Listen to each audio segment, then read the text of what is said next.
Hi అండి. ఎటువంటి హడావిడి లేకుండా సింపుల్గా కేవలం 10 నిమిషాల్లో అటుకుల ఉప్మాని ఎలా చేసుకోవాలో చూద్దామండి.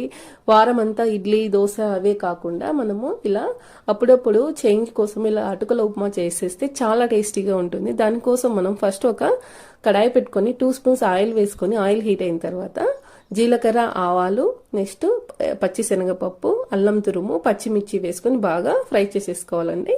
ఇవి ఫ్రై అయిన తర్వాత కట్ చేసుకున్నటువంటి ఒక ఆలుని కూడా వేసుకుని ఆలు ముక్కలు పచ్చి ఆలు ముక్కలు వేసుకుని అందులోనే కరివేపాకు నెక్స్ట్ వచ్చేసి ఒక 2 మీడియం సైజ్ ఆనియన్స్ కూడా కట్ చేసి వేసేసుకోవాలి. తర్వాత ఇందులోకి మనము 2 టమాటాలను కూడా కట్ చేసి వేసుకొని బాగా ఫ్రై చేసుకొని పసుపు వేసుకొని బాగా మిక్స్ చేసేసుకోవాలండి.